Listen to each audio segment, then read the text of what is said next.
Llegué a casa del trabajo para encontrar a mi hermano y a su esposa dentro de mi casa, hablando sobre las remodelaciones que harían una vez que fuera suya. Luego, mis padres me exigieron que le cediera la casa a él. Me negué y presenté cargos. Nunca pensé que estaría peleando con mi familia por una casa que compré con mi propio dinero, pero aquí estamos. Ojalá pudiera inventar esto, pero realmente intentaron robarme mi casa. Comencemos desde el principio. Yo, un hombre de 38 años, crecí en una casa donde la dinámica era clara. Mi hermano mayor, Mateo, de 41 años, era el niño de oro, el primogénito, el heredero de todo. Mis padres nunca intentaron ocultar este hecho. Decían que Mateo heredaría la casa familiar, el dinero, todo, justo en mi cara. Su razonamiento era que él había nacido primero. Eso era literalmente todo. Yo siempre fui el hijo en segundo plano, el que se suponía que debía simplemente aceptar que Mateo obtuviera lo mejor de todo. Durante años, vi cómo sucedía. Mateo obtuvo la recámara más grande, el automóvil para su cumpleaños número 16 y la universidad totalmente pagada. Yo obtuve préstamos estudiantiles y un pase para el autobús. Mi amigo Ricardo ha visto cómo se desarrollaba esto desde que estábamos en la escuela secundaria. Tus padres actúan como si Mateo hubiera bajado la luna, y tú fueras solo un niño cualquiera del vecindario, me decía. No se equivocaba. El patrón continuó en la edad adulta. Cuando Mateo se casó con su esposa, Lorena, mis padres les dieron un regalo de 540.000 pesos para el enganche de su primera casa. Cuando pedí una ayuda similar 4 años después, recibí un sermón sobre la responsabilidad fiscal y el esfuerzo propio. La trayectoria profesional de Mateo fue igualmente bendecida. Después de la universidad, mi papá pidió favores para conseguirle un puesto gerencial en la empresa constructora de su amigo. No se requería experiencia. Mientras tanto, yo comencé en el escalón más bajo de una empresa de tecnología de la información, abriéndome camino a través de certificaciones y noches de desvelo. Papá nunca me preguntó a qué me dedicaba hasta que ya llevaba 3 años haciéndolo. Avancemos rápido hasta el año pasado. Finalmente ahorré lo suficiente para comprar mi propio lugar después de años de partirme el lomo. Una casa de 3 recámaras en una colonia que me gustaba. La casa necesitaba reparaciones, pero pasé 6 meses dejándola exactamente como quería. Cocina nueva, pisos de madera restaurados, el garaje convertido en un gimnasio en casa. Este lugar era 100% mío. Comprado con dinero que gané a través de 15 años de semanas de 60 horas y ahorros agresivos. Sentí que finalmente había hecho algo que era solo para mí. Mi nombre en las escrituras, mis reglas, mi vida. Sin ataduras familiares. Al menos eso es lo que pensaba. Unos 2 meses después de mudarme, mis padres se autoinvitaron a cenar. Papá inspeccionó todo como si fuera un inspector de obras, haciendo pequeños comentarios sobre el trabajo de aficionado en mis remodelaciones. Mamá seguía preguntando si no me sentía solo en una casa tan grande para una sola persona. Después de la cena, me sentaron con esas expresiones serias que recordaba de los sermones de mi infancia. Hijo, dijo mi papá, tu madre y yo hemos estado discutiendo la situación de tu casa. Creemos que tendría más sentido que Mateo se hiciera cargo de la propiedad. Solo me quedé mirándolo. Disculpen, dije. Mamá intervino. Solo estamos tratando de mantener los bienes de la familia administrados adecuadamente. Mateo tiene hijos que necesitan el espacio. Tú eres soltero. Es la solución práctica. ¿De qué demonios están hablando? Esta es mi casa, dije. La compré con mi dinero. No hay ninguna situación que discutir. Papá se inclinó hacia adelante usando su pose de intimidación que funcionaba cuando yo tenía 10 años, pero ya no. No estamos tratando de quitártela. Se trata de la unidad familiar. Mateo, por supuesto, te dejaría quedarte aquí hasta que encuentres un lugar más pequeño. Antes de que pudiera responder, Mateo entró desde la cocina, donde aparentemente había estado escuchando todo el tiempo. Tenía esa mirada engreída que ha tenido desde que éramos niños. No te lo tomes como algo personal, hermano, dijo. Solo se trata de lo que tiene más sentido para la familia. Realmente no necesitas todo este espacio. Me puse de pie. Esta es mi casa. No voy a afirmar nada a favor de ti ni de nadie más. Fin de la discusión. La temperatura en la habitación bajó unos 20 grados. Mis padres intercambiaron esa mirada que siempre comparten cuando no me alineo con lo que dicen. Se fueron poco después de que la velada claramente se arruinara para ellos. Pasé esa noche caminando de un lado a otro en mi casa, medio convencido de que había alucinado toda la conversación. ¿Qué clase de familia te pide que renuncies a tu casa? ¿Qué clase de hermano piensa que esa es una petición razonable? El sentido de derecho que tenían era tan absurdo que de hecho me reía a carcajadas solo en mi cocina a la medianoche, tratando de procesar lo que acababa de pasar. A la mañana siguiente, llamé a Ricardo, la única persona que realmente entendía la dinámica de mi familia porque la había presenciado de primera mano durante décadas. Amigo, creo que mi familia ha perdido la cabeza, le dije, contándole la conversación de la noche anterior. Honestamente, ni siquiera me sorprende, dijo Ricardo. Tu hermano siempre ha pensado que tiene derecho a todo lo que tienes. ¿Recuerdas cuando intentó quedarse con tu primer automóvil? Lo recordaba. Había ahorrado durante 2 años trabajando en un supermercado para comprar un automóvil usado cuando tenía 18 años. Mateo había chocado su segundo automóvil, el que mis padres le compraron después de que destrozó el primero, y de repente empezó a hablar de cómo necesitaba el mío para su trabajo. Mis padres de hecho lo habían apoyado. Solo pude conservar el automóvil amenazando con salirme de la universidad y mudarme al otro lado del país. Sí, pero esto es diferente, dije.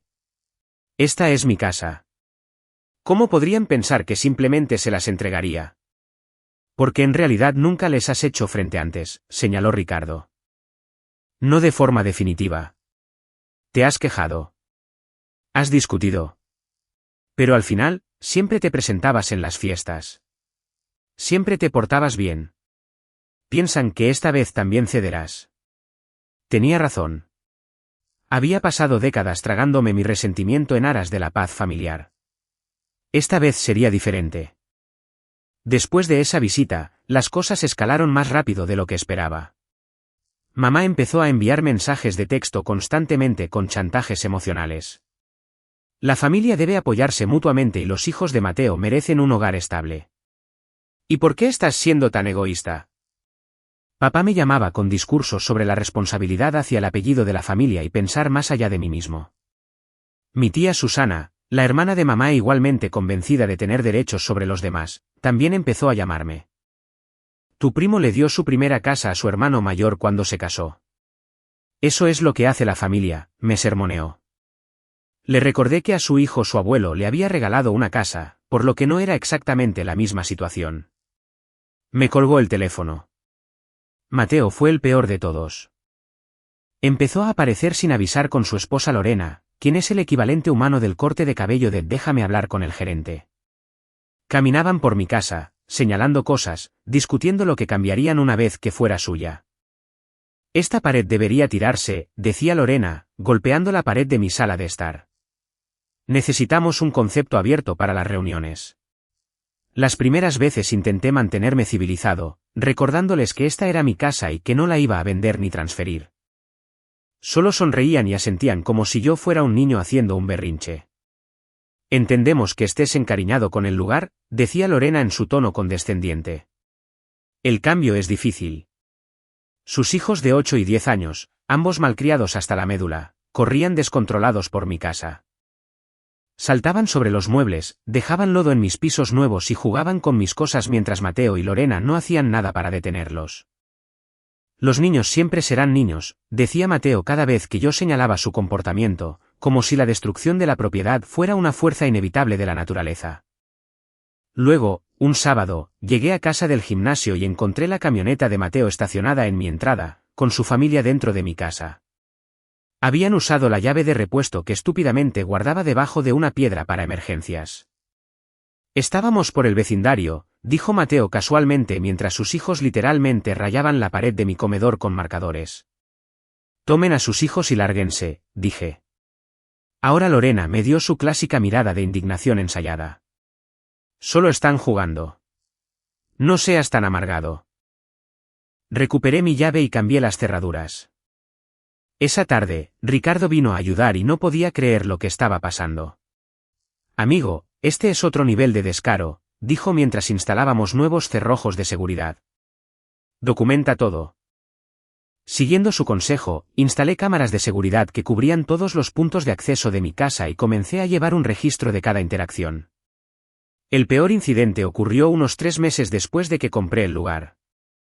Además de la casa, mi orgullo y alegría era mi automóvil clásico, un Dodge Dart Swing modelo 1969, verde metálico con el motor original de 8 cilindros en vez de 340 pulgadas cúbicas.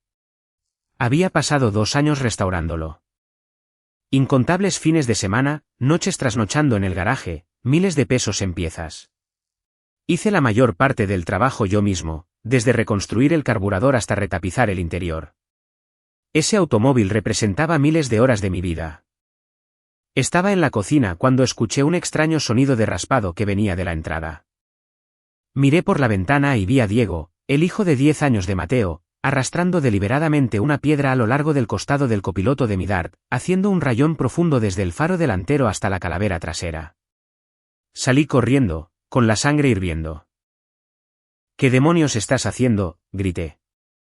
El niño me miró con una sonrisita engreída, la misma que siempre tenía su padre.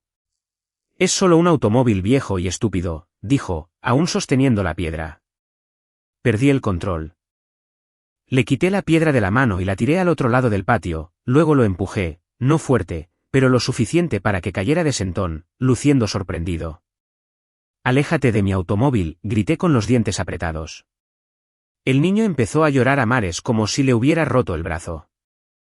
Mateo y Lorena salieron corriendo, seguidos por mis padres, quienes aparentemente habían estado adentro todo el tiempo. «¿Qué te pasa?», gritó Lorena, levantando a Diego. «Es solo un niño. Tu hijo acaba de causar 54.000 pesos en daños a mi automóvil», dije, señalando el surco profundo en la pintura y el metal. Mateo dio un paso adelante, sacando el pecho. «Es solo un automóvil. No lo hizo con mala intención». «¿Estás ciego?». «Lo hizo a propósito». Mi papá me puso la mano en el hombro. Ese gesto condescendiente que siempre ha usado. «Hijo, necesitas calmarte. Los niños cometen errores. No puedes poner tus posesiones por encima de la familia». Me quité su mano de encima. «Ese es exactamente el problema con esta familia. Tu niño de oro y su engendro pueden destruir lo que quieran, y se supone que yo solo debo aguantarme». «Tiene 10 años», dijo mi madre, horrorizada. «Empujaste a un niño al suelo». «Empujé a un vándalo que estaba destruyendo mi propiedad», la corregí. «¿Y dónde estaban todos ustedes cuando lo estaba haciendo?». «Sentados adentro, planeando cómo quitarme mi casa». La tía Susana, que al parecer también había sido invitada a esta emboscada, intervino desde el porche. «Por esto es que no estás listo para tener responsabilidades. Ni siquiera puedes controlar tu mal genio cerca de los niños». La familia cerró filas, todos me miraban con enojo como si yo fuera un criminal. Ninguno de ellos, ni uno solo, reconoció lo que Diego había hecho ni ofreció pagar las reparaciones. En su lugar, pasaron la siguiente hora sermoneándome sobre mis problemas de ira y lo materialista que era. Después de que finalmente se fueron, me quedé en la entrada de mi casa pasando los dedos por el rayón de mi Dart. 2 años de trabajo dañados en segundos por un niño que sabía exactamente lo que estaba haciendo. Y de alguna manera, yo era el malo. No lo dejé pasar, por supuesto. A la mañana siguiente, llamé a Mateo directamente. «Quiero 63.000 pesos por los daños a mi automóvil. La restauración profesional costará al menos eso». Mateo se rió. «Estás bromeando, ¿verdad? Es un rayón. Solo púlelo. Esto no es una negociación. O pagas por el daño que causó tu hijo o presento una denuncia policial por vandalismo y un reclamo al seguro nombrando a Diego. Es menor de edad, idiota. No pasará nada. De hecho, como su padre, eres legalmente responsable del daño que él cause, y tengo grabaciones de seguridad de él haciéndolo deliberadamente». Hubo una pausa. «Te daré 9.000 pesos. Eso es más que generoso. 63.000 pesos o presento la denuncia hoy. Tú decides». Me colgó. 3 horas después, Presenté una denuncia policial por vandalismo y un reclamo con mi compañía de seguros, nombrando explícitamente a Diego y documentando que Mateo y Lorena se habían negado a cubrir los daños. Incluí declaraciones sobre el patrón de acoso y allanamiento de morada. El oficial que tomó mi reporte parecía escéptico al principio hasta que le mostré fotos de los daños y los mensajes de texto de Mateo. Las disputas familiares son complicadas, dijo. Pero el daño a la propiedad es daño a la propiedad. 2 días después, recibí un mensaje de texto de Mateo. Recibí tu pequeño reporte. Buena suerte consiguiendo que a algún policía le importe tu drama familiar. Estás haciendo el ridículo. Esto no había terminado. Ni por asomo. Luego, unos 4 meses después de la petición inicial, Mateo apareció con una tarjeta de mis padres. Tenía un mensaje cursi sobre el legado familiar. Y adentro, había un árbol genealógico toscamente dibujado a mano con mi casa esbozada debajo del nombre de Mateo. Una nota adhesiva decía, solo firma los papeles, hijo. Es lo mejor para todos. La rompí frente a él. Lárgate de mi propiedad. La cara de Mateo se puso roja. Estás haciendo esto más difícil de lo que tiene que ser. Estamos tratando de ser amables con esto. No hay nada amable en intentar robarme mi casa, dije. No es robar cuando es de la familia, dijo como si eso tuviera algún sentido. Piensa en mis hijos. Estoy pensando en tus hijos. Estoy pensando en que no deberían ser criados por padres que les enseñan que está bien tomar lo que no es suyo. Intentó empujarme para entrar a la casa, pero bloqueé la puerta. Muévete, dijo, tratando de sonar amenazante. Oblígame, respondí. Por un segundo, pensé que realmente intentaría darme un puñetazo. Sus manos se cerraron en puños y su cara pasó de rojo a morado. Pero luego se dio la vuelta y se alejó furioso, gritando que me arrepentiría de esto. Después de eso, las cosas pasaron de ser persistentes a hostiles. Mi familia cerró filas completamente en mi contra. Yo era oficialmente la oveja negra por tener la audacia de conservar mi propia propiedad. Mis padres dejaron de llamarme por completo. El chat grupal de la familia se quedó en silencio para mí. Los planes para las fiestas decembrinas me excluyeron. La máquina de chismes de la familia se puso a toda marcha. Escuché de un primo que mis padres le estaban diciendo a todos que yo padecía de mis facultades mentales y que estaba tomando malas decisiones. Los únicos mensajes directos que recibía eran de Mateo, y ya no eran sutiles. Estás cometiendo un gran error, me escribió una noche. Podemos hacer esto por las buenas o por las malas. No respondí. Simplemente lo agregué a mi creciente archivo de documentación. Mientras tanto, los incidentes alrededor de mi casa se volvieron más frecuentes y destructivos. Mi buzón fue aplastado. Mi jardín fue pisoteado. Alguien arrojó huevos a mi puerta principal 2 veces. Descubrí que mis cámaras de seguridad habían sido desviadas de sus ángulos de visión. Presenté reportes policiales cada vez, construyendo un rastro de papel. Los oficiales me reconocieron a la tercera visita, pero no surgió mucho de los reportes. Seguía recibiendo correos electrónicos diciendo investigación pendiente o evidencia insuficiente para proceder. El sistema funciona lentamente, si es que funciona. Después de 2 semanas, uno de los oficiales me apartó. Mira, hombre, entiendo lo que está pasando aquí. Las disputas familiares son brutales, pero tenemos recursos limitados y los buzones aplastados no son exactamente una máxima prioridad. Entonces se supone que debo dejar que vandalicen mi propiedad, pregunté. Me miró con complicidad. Documenta todo. Consigue mejores cámaras, unas que no puedan alcanzar ni alterar, y tal vez considera opciones civiles. Órdenes de restricción, demandas, dals donde les duele. Fue un consejo sólido. Al día siguiente, me cambié a cámaras montadas en lo alto de la casa, fuera de alcance sin una escalera, con energía de batería de respaldo por si alguien cortaba la electricidad. Instalé un buzón de acero empotrado en concreto. Agregué sensores de movimiento que me alertarían si alguien ponía un pie en mi propiedad. Una tarde, llegué a casa y encontré a los hijos de Mateo andando en bicicleta por mi jardín, cavando surcos profundos en el pasto que acababa de resembrar. Lorena estaba sentada en su camioneta estacionada cruzando la calle, claramente supervisando, pero sin hacer nada para detenerlos. Caminé hacia su automóvil. Saca a tus secuaces de mi propiedad ahora. Apenas levantó la vista de su teléfono. Solo están jugando. No es la gran cosa. Es la gran cosa. Es allanamiento de morada y lo sabes. Ella puso los ojos en blanco. Dios, eres tan dramático. Por eso todos piensan que eres inestable. Saqué mi teléfono y empecé a grabar. Te pido por última vez que retires a tus hijos de mi propiedad. Algo en la cámara la hizo cambiar de enfoque. Llamó a los niños con una dulzura fingida, luego me fulminó con la mirada. Mateo tiene razón sobre ti. Te vas a arrepentir de esto. Esa noche, llamé a Ricardo. Creo que necesito investigar más a fondo lo que realmente está pasando. Esto no es normal ni siquiera para mi familia. Mi primo trabaja en la oficina de registro público del municipio, dijo Ricardo. Déjame ver qué puedo averiguar sobre las propiedades de tus padres.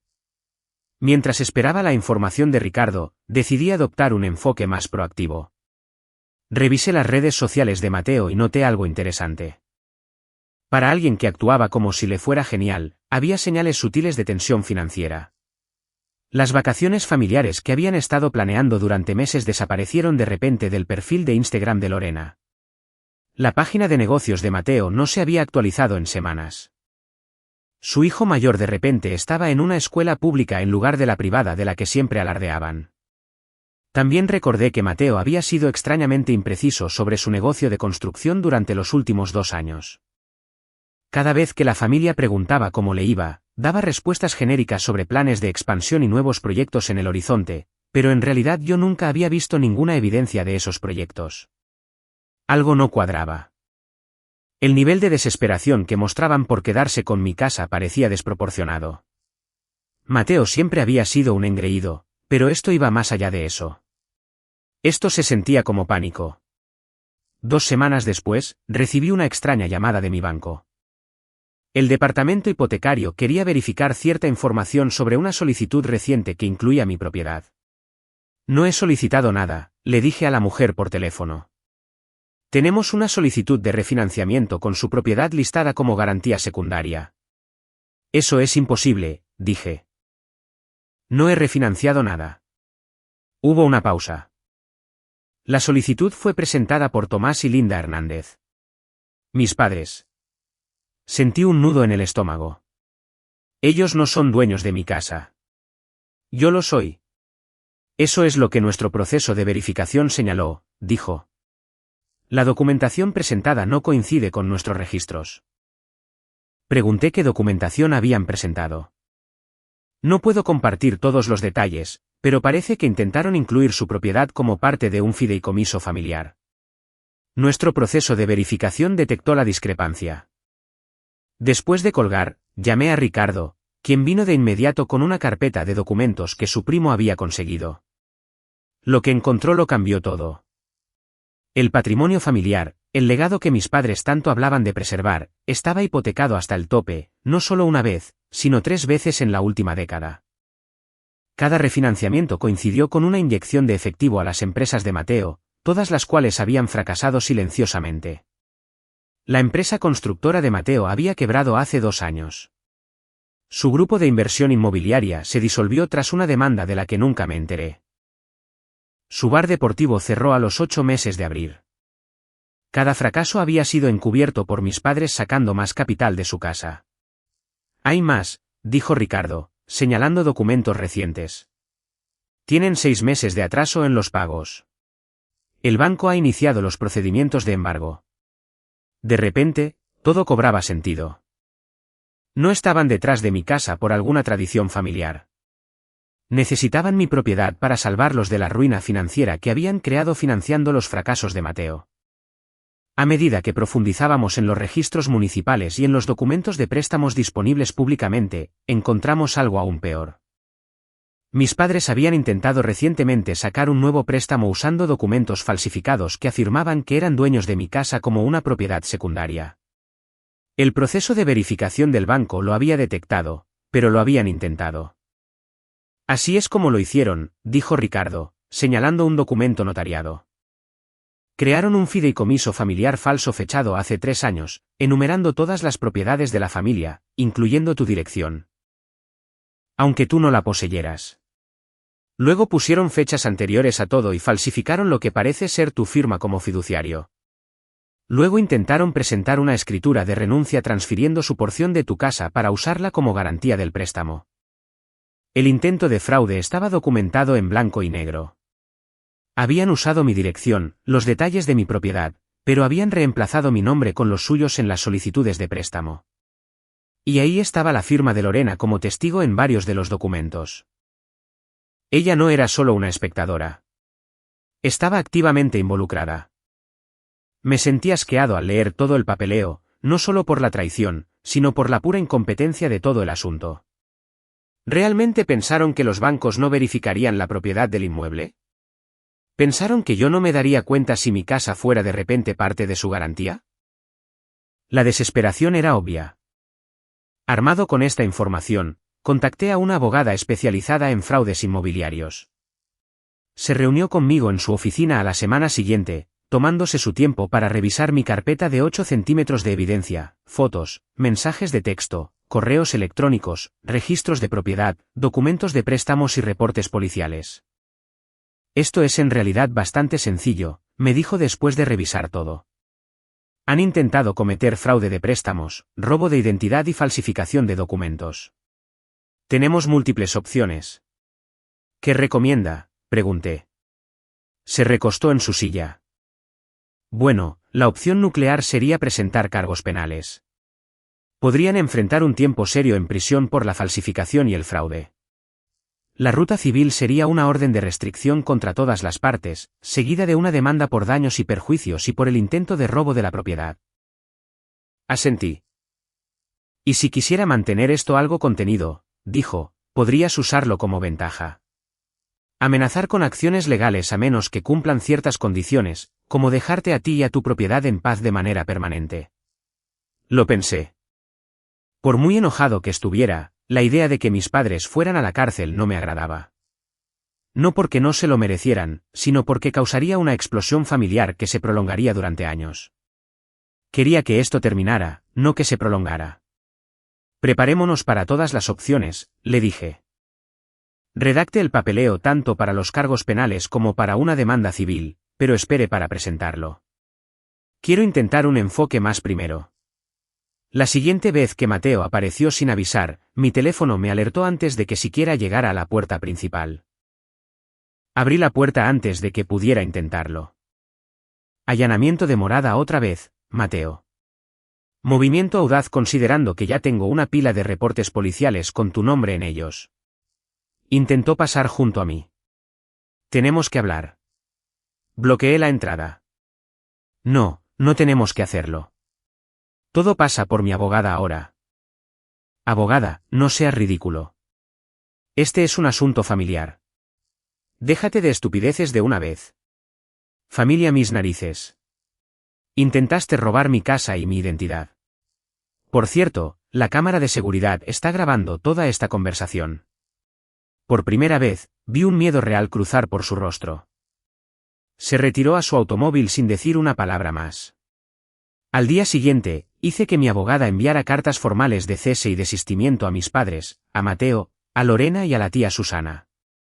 Las cartas detallaban la evidencia que habíamos recolectado y advertían que cualquier contacto adicional o allanamiento de morada resultaría en acción legal inmediata. La respuesta fue rápida. Mi madre llamó llorando, afirmando que nunca habían querido hacer ningún daño. Mi padre envió un correo electrónico lleno de bravuconadas sobre cómo yo estaba exagerando. Mateo no me contactó directamente, pero escuché a través de otro primo que le estaba diciendo a la gente que yo había perdido la cabeza y estaba inventando mentiras sobre la familia. Ninguno de ellos negó el intento de fraude. Ni uno solo. 2 días después, recibí un mensaje de texto grupal de mi madre.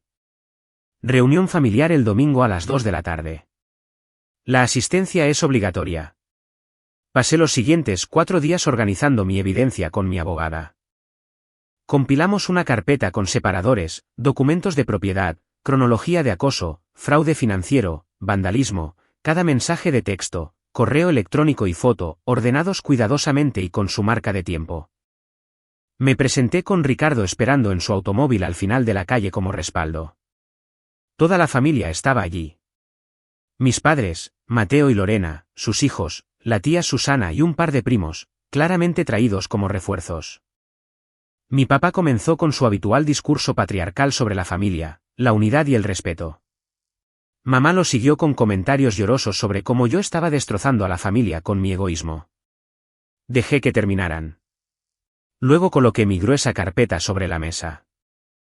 Sé lo de las hipotecas, dije con calma.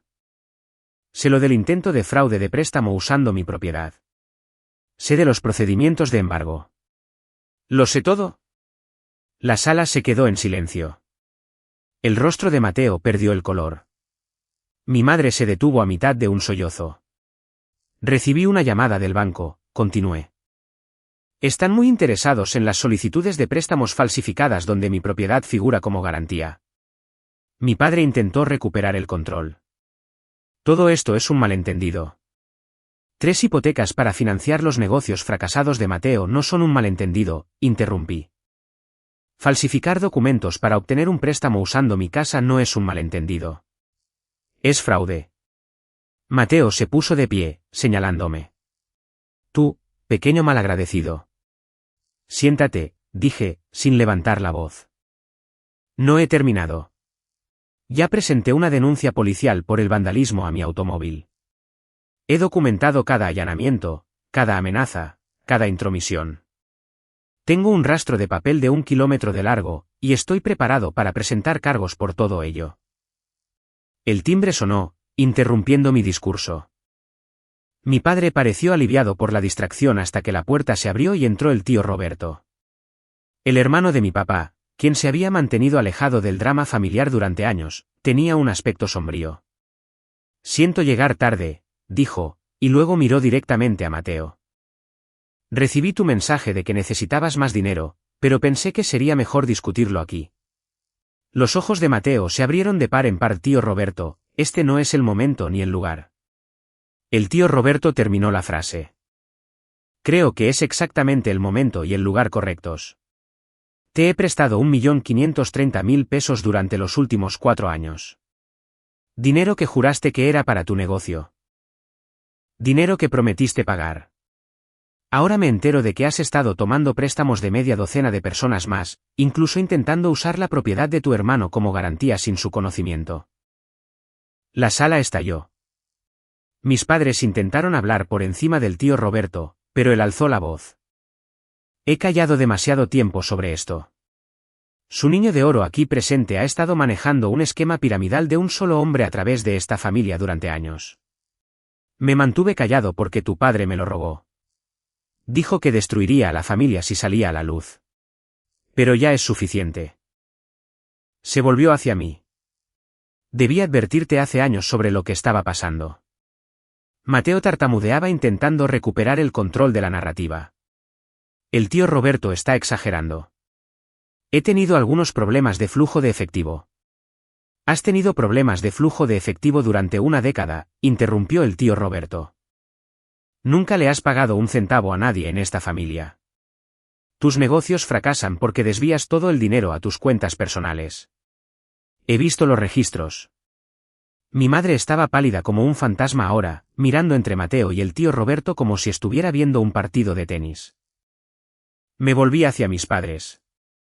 Tengo 2 opciones para todos ustedes. Opción 1, presento cargos formales. Fraude de préstamos, robo de identidad, intento de robo de propiedad, vandalismo criminal. Acoso. El banco congela todas las cuentas mientras investigan. La casa entra en embargo inmediato. Mateo y papá probablemente enfrenten cargos penales. La tía Susana jadeó. Lorena empezó a llorar. Opción 2, continué. Me dejan en paz por completo. Ni llamadas, ni visitas, ni mensajes de texto, nada de charlas sobre tradiciones familiares, nada de exigencias. Mi casa sigue siendo mía y todos ustedes se mantienen alejados de ella y de mí para siempre. No puedes simplemente aislarte de tu familia, dijo mi madre. pero su voz había perdido su tono manipulador. Mírenme hacerlo, respondí. Les daré hasta mañana para decidir. Si no escucho que han elegido la opción 2, asumiré que quieren la opción 1. Me puse de pie para irme. Mateo bloqueó mi camino. Te crees muy inteligente, siseó. Siempre has sido un envidioso. Me reí en su cara. ¿Envidioso de qué? De tus negocios fracasados, tu montaña de deudas, tu incapacidad para mantener a tu familia sin que papi y mami te saquen de apuros. Muévete. Al llegar a la puerta, mi padre gritó, hijo, por favor. Podemos arreglar esto. Me volví. Tuvieron años para arreglar esto. Eligieron a Mateo cada vez. Ahora yo me estoy eligiendo a mí mismo. El tío Roberto me siguió afuera. Voy a presentar mi propia demanda contra Mateo, dijo en voz baja. Tengo cheques cancelados, pagarés, todo. Debí haberlo hecho hace años. ¿Por qué no lo hizo? Pregunté. Lealtad familiar, dijo con una risa amarga. La razón más estúpida del mundo para dejar que alguien te robe a ciegas. Mientras caminábamos hacia nuestros automóviles, me entregó una carpeta.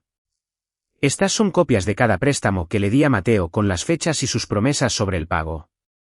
Úsalas si las necesitas. Asentí. Gracias por venir hoy. A la mañana siguiente, recibí un mensaje de texto de mi madre. Elegimos la opción 2. Seguro que lo hicieron, pero yo elegí la opción 1. No respondí. En su lugar, contacté a mi abogada y le pedí que comenzara el proceso, presentar la documentación sobre el intento de fraude ante el banco, una demanda civil por los daños a mi automóvil contra Mateo y Lorena como padres, y una solicitud de orden de restricción contra la familia inmediata. ¿Estás seguro de que quieres seguir adelante con todo esto?, preguntó mi abogada. ¿Han accedido a tus términos? Han accedido a cosas antes, le dije. No voy a correr ningún riesgo esta vez. Presente todo. Después de eso, las cosas se calmaron por un tiempo. Seguí revisando mi buzón en busca de fechas de corte o respuestas a las demandas, pero el sistema legal se mueve a su propio ritmo. Las semanas se convirtieron en meses. La vida continuó. Me enfoqué de lleno en el trabajo, tomando proyectos adicionales y ganándome la reputación del tipo que podía resolver los problemas que nadie más quería tocar. El ascenso que había estado persiguiendo durante 2 años finalmente se concretó. Arquitecto senior con un aumento salarial del 20% y opciones sobre acciones. Mi jefe citó mi enfoque metódico para los problemas complejos como la razón. Si tan solo supiera cuánta práctica había tenido. También me enfoqué en mi casa, terminando todas las remodelaciones que había planeado. Techo nuevo, tuberías actualizadas, características de casa inteligente por todas partes. El lugar se estaba convirtiendo exactamente en lo que había imaginado. 4 meses después de nuestra confrontación, recibí un sobremanila sin marcas en el correo. Adentro estaba el fallo por los daños del automóvil. 63.000 pesos más 14.400 pesos en honorarios legales. A Mateo y a Lorena se les ordenó pagar, pero el fallo no venía con un mecanismo de ejecución. Cobrar en realidad sería otra batalla. Casi al mismo tiempo, escuché por la red de chismes de la familia que el tío Roberto había ganado su caso contra Mateo, un fallo de 1.530.000 pesos, más intereses y honorarios legales. Al parecer, Mateo había intentado argumentar que el dinero era un regalo, pero la meticulosa documentación del tío Roberto demostró lo contrario. Según mi primo David, Mateo se había presentado a la corte sin preparación, esperando que el vínculo familiar lo salvara. No fue así.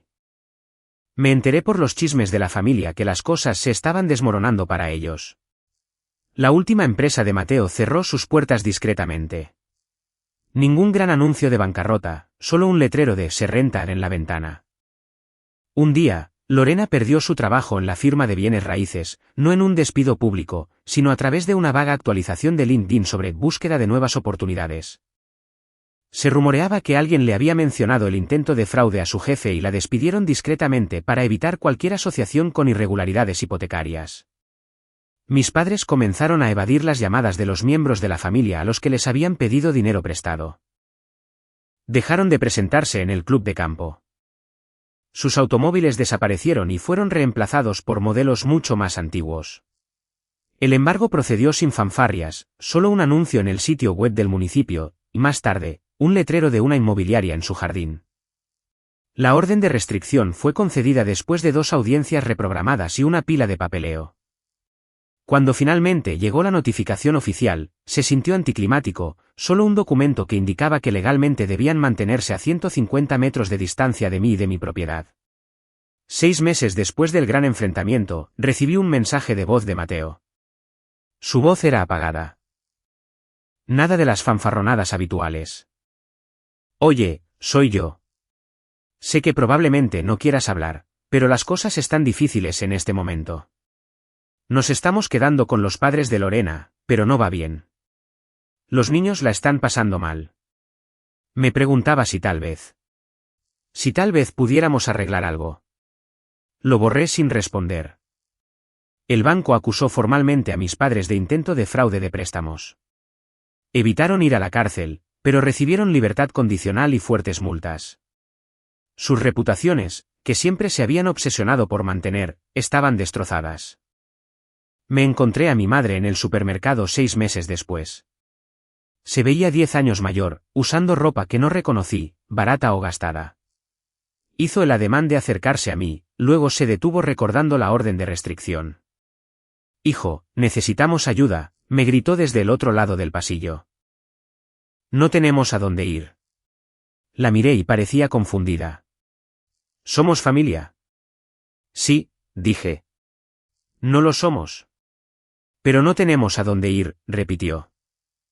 Después de hacerme pelear por cada migaja toda mi vida, después de verme trabajar en 3 empleos para pagarme la universidad mientras le pagaban la colegiatura a Mateo, o después de intentar quitarme la única cosa que construí para mí mismo, ¿esperas que te salve ahora? Su rostro se endureció. Después de todo lo que hicimos por ti. La interrumpí con una carcajada. Callé. No te atrevas a afirmar que hiciste algo por mí. No me diste nada más que sufrimiento. Vaya. No sabía que te habías vuelto tan desalmado, dijo. Adiós, mamá. La vi alejarse y no sentí nada. Mi última interacción con Mateo ocurrió unos 9 meses después de que todo se viniera abajo. Se presentó en mi lugar de trabajo, de alguna manera habiendo descubierto dónde estaba ubicada mi oficina. Los de seguridad llamaron para advertirme que alguien que decía ser mi hermano estaba en el vestíbulo haciendo un escándalo. Bajé y encontré a Mateo sin parecerse en nada a su antiguo yo. La postura segura había dado paso a un encorvamiento de derrota, pero el sentido de superioridad seguía ahí, justo debajo de la superficie. 5 minutos, dijo cuando me vio. Solo dame 5 minutos. Señalé al guardia de seguridad. La orden de restricción dice 150 metros. Estos son como 15. ¿Quieres agregar cargos por violación a tu historial? Estoy intentando hacer las cosas bien, insistió. Somos hermanos.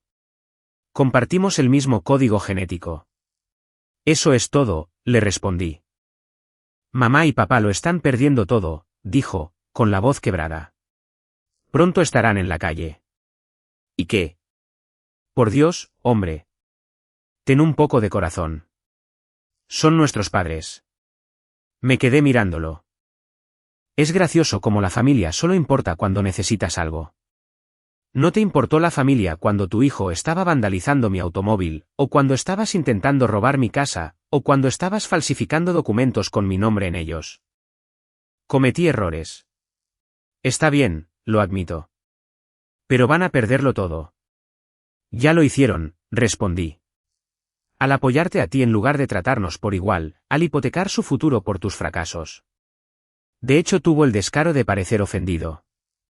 ¿Con qué de eso se trata esto? Los estás castigando porque crees que me amaban más a mí. No, dije. Me estoy protegiendo de personas que intentaron robarme. Es así de simple. Mientras seguridad lo escoltaba hacia la salida, me gritó, te arrepentirás de esto. La familia es todo lo que tienes al final. Volví a mi oficina y cerré la puerta, pensando en lo que había dicho.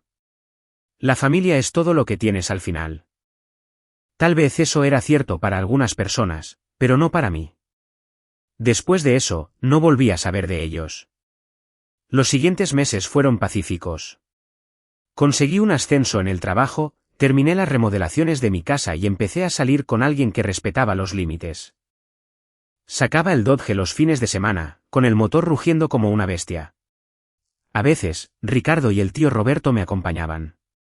Esa es la cuestión con la familia. Nunca se trata de la sangre. Se trata de respeto. Las personas que intentaron quitarme lo que era mío no eran familia. Eran ladrones. Mi casa, mi automóvil, mi vida, me gané cada parte de ello. Nadie me va a quitar eso.